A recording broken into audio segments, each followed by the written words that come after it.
Hello again, 'tis me, the only tutorial channel on YouTube. Don't look for anybody else, only me. Okay, so I'm what am I doing?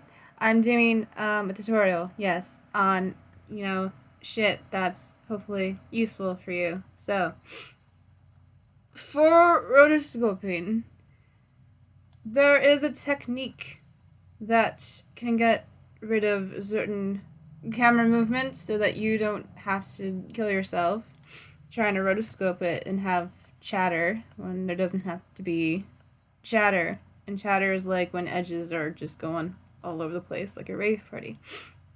So I'm gonna show you how to do that.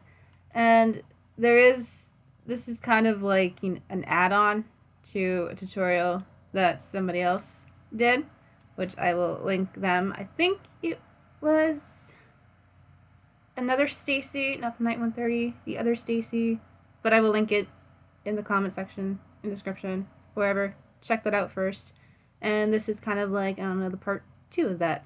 Because that one kind of does like, I don't know, linear, I'll say, which is probably not correct, but it kind of focuses on like, if the thing is moving like from left to right kind of thing, or if it's going like up and down, how to get rid of that movement.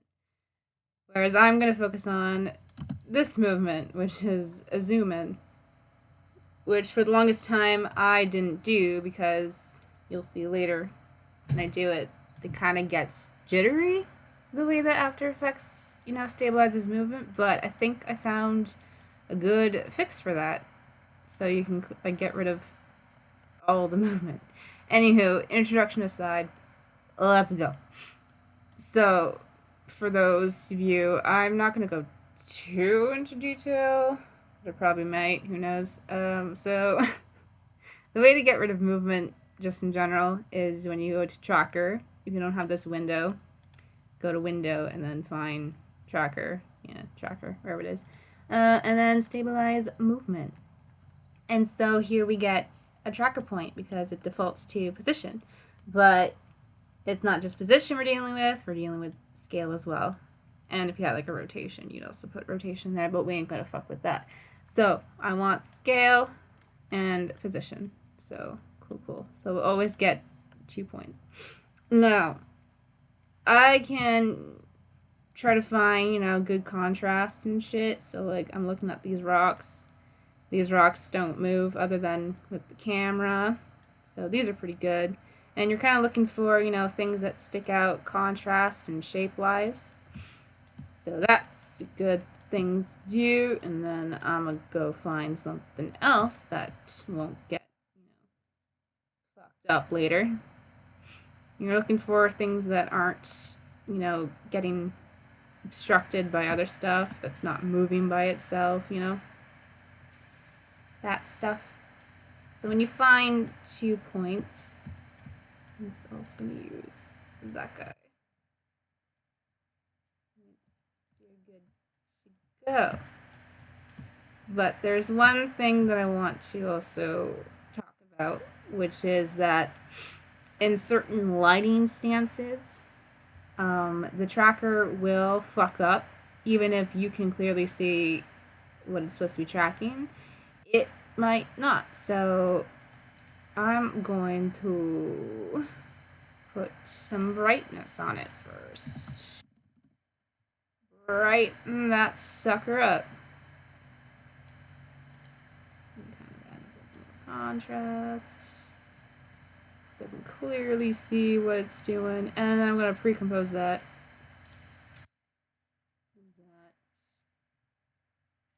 Motion trackers.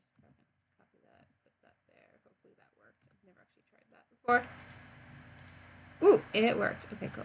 So the reason why I pre-composited it, because you kind of need it to be a clip first. Because if you don't, the brightness won't show up with the tracker. So that's why I did that. So now I'm going to open that layer. And I'm going to find my motion trackers. My tracker. Oh, this didn't work. There we are. Cool. I got my shit. Hopefully it won't fuck up. Okay, gotta go here. And yeah, hopefully it won't fuck up on me. So when we have our trackers, I'm just gonna hit. Ooh, no, it's stabilized. Ooh, no.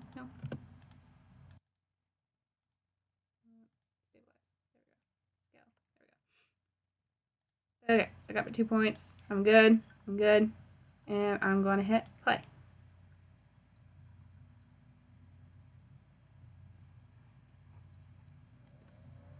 Sweet. Okay, so when that's done, you don't have to do this. It's going to default to it anyway. Work is beeping me, but that's not important. I'm going to hit apply. And when you play it,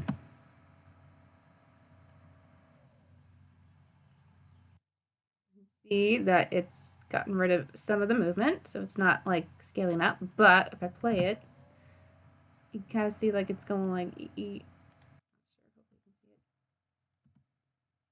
still kind of like has this like jittery aspect to it. I'm like, well, that's not fucking helpful. So that's why I used to not do scaling, but I'm like, what if we pre-compose this shit?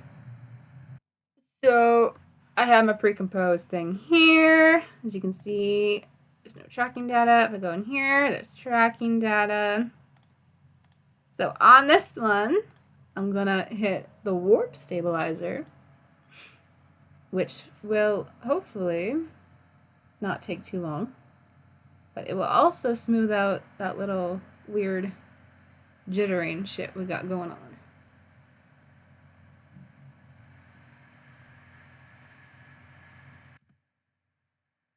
Voila! It's like completely stabilized now. And you can like render this, save it off, or just pre-compose that again and then start rotoscoping.